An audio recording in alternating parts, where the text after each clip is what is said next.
Skid was born in Oxford, North Carolina. He lived most of his life there during a military base and was impressed with parading and close order drills. Later in life, he learned to play the drums from a mail order catalog, the Sears catalog. He also played a trombone.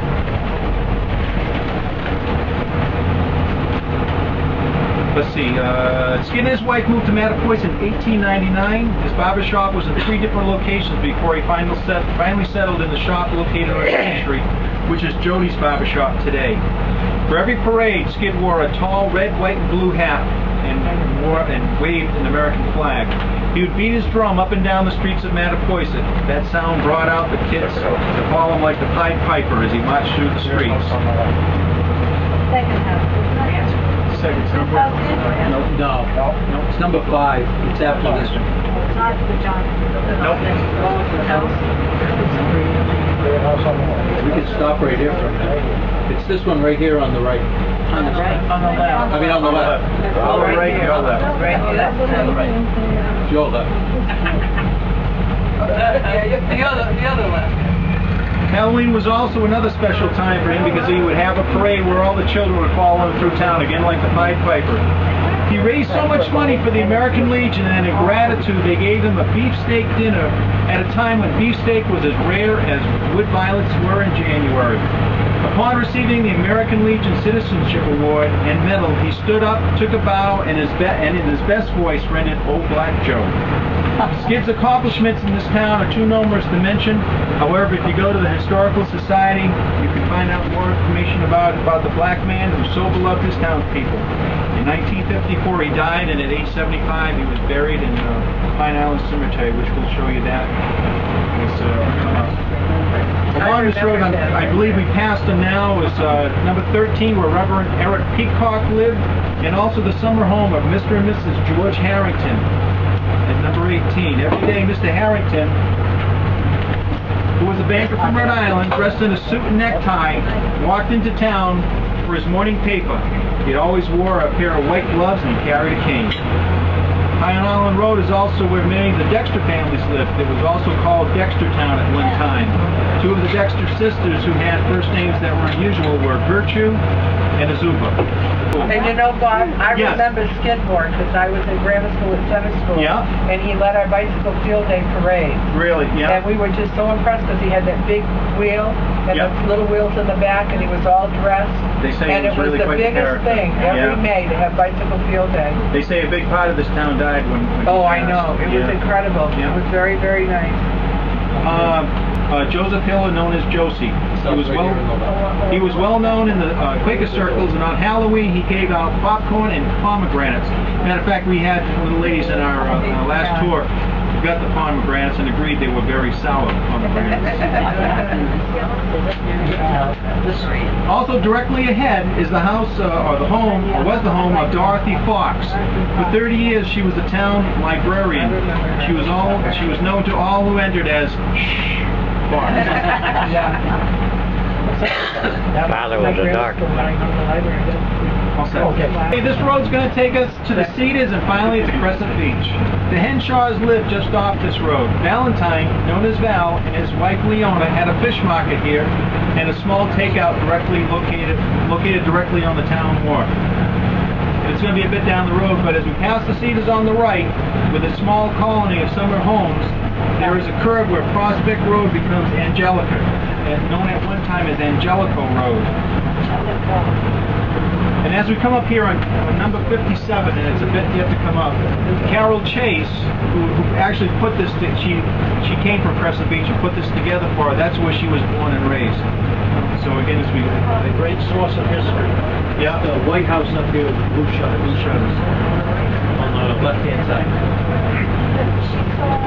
she is. She's not doing the other one. She's on the other bus. Yeah.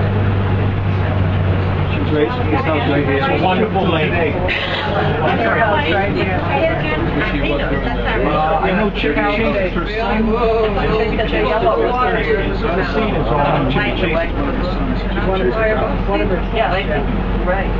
Okay, as we pass the Cedars on the right, we get to the Cedars, yes we have. Okay, after the curve, the first piece of property on the left was the summer home of Justice Oliver Wendell Holmes. He served for 17 years as an Associate Justice on the Supreme Court of Massachusetts. 3 years of his 20-year tenure, he was the Chief Justice. Theodore Roosevelt appointed Mr. Holmes to the Supreme Court in Washington, D.C. There he stood for 30 years and became as the Great Dissenter. He was often at odds with his fellow justices and was capable of eloquently expressing his dissents. Yeah, move down just a little Yeah. bit. Stop us up here a little. Chief Justice Holmes bought approximately 95 acres of land and a home on Crescent Beach. One half of the house was occupied by a farmer who had the water view of the house. Justice Holmes and his wife Franny Dixwell lived in this home for 12 years until the fateful day in 1888 when Bob Dexter, which was a practice back then, they would burn off their fields because of a lot of undergrowth. They would burn off the fields to get a better crop the following year. When he was burning off the field, it got away from him and just totally destroyed the house. But the stone barn remained and survived for quite a few years until again it just slowly fell into a pile of rubble. The property was then sold to Lilbourne Hiller in 1906. During the time that Justice Holmes summered in Mattapoisett, he took great delight with sailing with his friends from Nets Point. And as we come along, I don't know if we passed the first one or not yet. We head up a little bit if you want. On this side is Oliver, Wendell, and Holmes Street.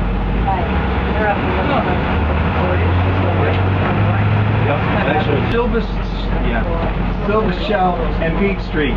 The building to your right, and Craig will point it out to you. Okay, if you look across, kind of that way, there's a house sticking up with 4 windows above the trucks. That was Raymond's store. Raymond's store. It was Raymond's store. Inside the store you could buy just about anything. But the attraction for the kids was the ice cream freezer, a large candy case that was filled with every kind of candy imaginable. Also, there was It's another block up. a hurdy-gurdy man here who would take pennies and nickels and whatever, and he had a little monkey with him. The monkey would tip his hat, take the money, and throw it in a cup. And he also at times had a parrot, and the parrot would grab your money with the beak and put it in a cup. There was a Mr. Gardy. Every year he would drive here with a station wagon and would roll up the canvas curtains on the side of his station wagon. He sold every type of fresh vegetable there was. Warm raspberries, blackberries, and strawberries. For 2 years in the 20s, there was a tea house to the right side of Beach Street called Raymax. Ethel Raymond and Nellie McCole ran this small business. And this was their slogan: Raymax Surfside Sandwich Shop. Our prices have never spoiled an appetite. For 85 cents, you could get a lobster sandwich, dessert, and a drink. At the beach there was the Auxiliary Fire Department, which was formed in 1931 with Bill Raymond as a chief. There was a trailer there with a 40-gallon chemical tank and 100 feet of hose. On the top of the building, almost, there was a small siren, and when that siren wailed, all available people, young and old, ran to the store to help put the fire out or to give unwanted advice. The young people who summered here were active in the life of the beach. In 1920, a small paper called the Crescent Beach Chronicle was written by a young man with the help of others his age, including Pauline Raymond. The following was reported in this first edition. Mrs. Paul Smith of this vicinity, in driving her new Buick, neatly laid down 2 RFD mailboxes at the base of the uprights. No damage was done to the machine, and the lady was uninjured. It indeed was a first-class job. Now, there was another grocery store down here run by Fred Sherman and his wife. There was great deal of rivalry between Bill Sherman and, Fred Sherman and Bill Raymond. Is that the house next door? Yes, it is. Yes, it is. Yeah. Yep. So that was, Yep. I thought that was Okay. Raymond Hall, they have candy. As we drive up Angelica Avenue to Point Conic, we're going to pass by the salt pond, where Mr. Valentine, who lived on Angelica Point, escaped on the roof of his house during the '38 hurricane. He had rescued his mother-in-law, just barely, his wife, and unbeknownst to him, an extra passenger. When the rooftop, after having been pushed off by wind and water, came to a stop in the brush beside Angelica Avenue, Mr. Valentine discovered a small mouse that crawled up his pant leg. Unfortunately, the mouse didn't make it. I made that up. No, it's supposed to be true story. We don't. That was from Carol Chase. Right, that's great salt pond. Okay, coming across the salt pond, also Mr. Guilford, when he entered the water, he was wearing a heavy suit, a hat, raincoat, boots, and on his nose a pair of glasses. He survived with just the hat on his head and the glasses on his nose. And the only thing that he lost was his boots and his socks. Angelica Point was wiped clean, but fortunately no lives were lost. But the funny thing was, Mattapoisett lost 8 people that day, which was more people than New Bedford did. Angelica's right here on the Right. All the sailboats that are out there because of the Buzzards Bay Regatta. Remember now, Angelica Point was wiped clean in 1938, rebuilt, wiped again, and Strawberry Point. this should make it through the next one. Hurricane of '38 and never completely cover the story. On this corner, which is the Raymond's building, it stood as it does today. There were 6 residents: Ruth Taylor, her 3 girls, Barbara, Jane, and Elizabeth, as well as Bill and Ethel Raymond, owners of the store. Both Ruth and Ethel noticed in the morning of the 21st of September that the sky had a strange yellow cast. Ruth noted later in her diary, by 4 p.m., the wind was blowing hard. The 2 older Taylor girls and Carol Merchant, their cousins, were playing on the beach. They watched the waves cresting and slamming into the beach. Becoming concerned, but not knowing why, they ran to the store. At 5 p.m., one could barely stand in the wind. The water was running up Beach Street, surrounding the cottages. Most of the people who were at the beach knew there was a problem, but they were unaware of what the problem was. Carol was sent home. The creek at Angelica Avenue, which we stopped at before, was overflowing. When she returned to the store, her grandmother quickly sent her home again. By this time, the water was over the road thigh high. She waded back through the water and saw from the corner of her eye a small black shed being demolished by the waves. She ran home quickly as possible, the rain pushing her along. When she reported to her parents what she had seen, they were unconcerned. They lived around the corner on Prospect Road, and it didn't show anything there. We were unable to see either beach with the water rising, or they were unable to. Also, they had seen the creek overflow many times. Why worry? It was not until 6 p.m. when Dr. Tisdale and his wife, residents of the beach, came crashing through the woods, banged on the merchant's door. They told the horror story of the beach disappearing and that they were running for their lives from the approaching water. Bill Merchant ran out the door to the bend in the road. You couldn't get through because a large summer home was blocking the road. They climbed on the roof, and all they could see was a glimmer of light from the north, which would have been the town. There was nothing left to see down here. Gathering his family, he sent them up the road to George Henshaw's, and then he and George pushed their way through the woods looking for the Raymond family. At 5:40, at the Raymond store, the water had filled the cellar, the floor had started to buckle. Ethel and the girls were taken off the house through the windows. And a rowboat had gone by, thank goodness, and they put them in the rowboat. And fortunately, they pushed the girls home in that rowboat. Then they ran for Lilbourne Hillis Farm, highest point of land. The full impact of the storm hit at 6 p.m. The following morning, the National Guard found the beach a tangled mass of broken homes as far back as Angelica Avenue. Survivors had all found shelter in farmhouses of Lilbourne Pillar, the original owner of the beach property. An elderly woman, Mother Brown, was found alive under the debris of Angelica Avenue. Bill Merchant, George Henshaw, after pushing through the woods, found everyone at the farmhouse. They returned home. With the exception of 2 rental properties back from the beach, the Raymonds lost everything. The Shermans, whose store survived, threw the wood, gave them wood, food, and any animosity between the 2 stores, the Raymonds and the Shermans, was then over. At Crescent Beach, 8 lives were lost that day. 2 more hurricanes devastated the area. The 45-54 proved to be more than Bill Raymond could handle. He retired soon after. Okay, on the right-hand side, just back there, that's the old Stagecoach Road. That goes back up and winds around and connects to Route 6 again. Yeah. What's that? That was the road over there, the old You follow that lane? Stagecoach Road. That laneway right up next. That was before Route 6 was... You want to back up a little bit? Can you back up a little bit, Walter? Someone asked us, are you still able to walk to Marion on it? I'm not sure. Can you see? Kind of come behind you. Ah, that's all right. That's all right.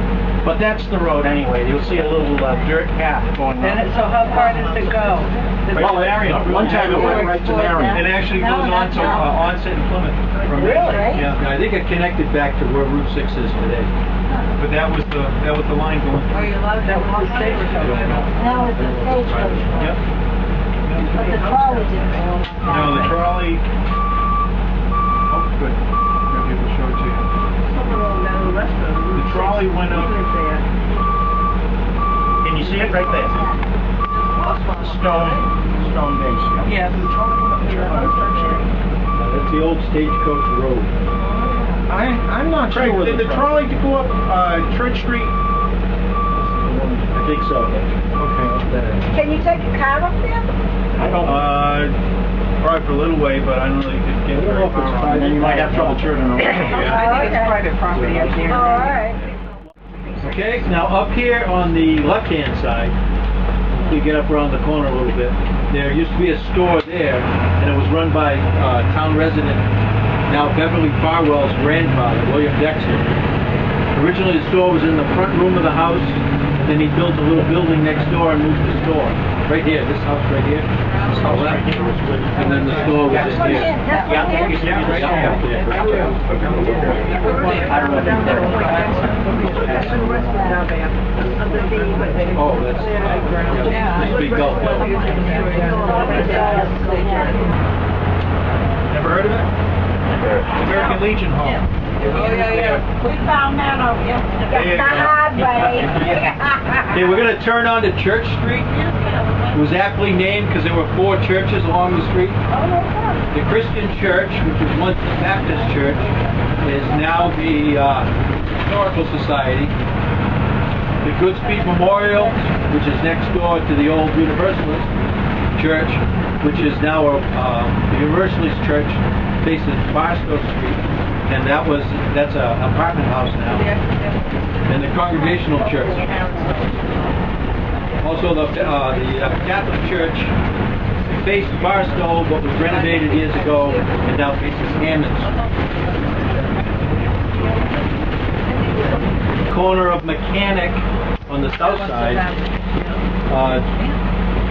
There's a brown house there that belonged to Bill Huberger, and before that it was the phone company. It was the phone company. It was the old manual office. That's right, that's where the operators Plug sat. in. Okay, go on. Right on the other side of that red car. Get a phone call place around there. Over here in the corner. Yeah, what was That was that? Winslow's Boatyard, boat shop. And it's attached to what was the Presto Press, which is now the Wanderer. Now the green building, that was the Universalist Church. That faced this way. Universalist Church. And the yellow building is the Goodspeed Memorial Did we Building. catch you on one? And next door to that, where the white picket fence is, that was Walsh's General Store. And I'm going to butt in here with a little bit of personal family history. My sister-in-law, Eleanor, raise your hand. It was her grandfather that was commissioned by Henry Huddleston Rogers to dig the cellar for old Center School. And the building right here, 21, that was Tony's PX. And the next one, which is Jody's, that's what Skidmore was. And this building here, from the 30s till the 50s, was the post office in town. And as we come to the end of the tour, I'd like to just remind you that we still have this afternoon, we have a kite flying, we have a picnic, family picnic, and we have vesper services down at Neds Point this afternoon and tonight. On behalf of Walt, our great bus driver, get us home safe again. Absolutely. And Mike and Craig and myself would like to thank you all for joining us this afternoon.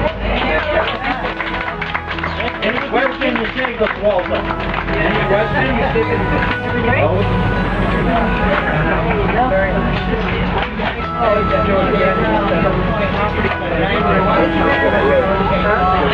Yeah, you started remembering.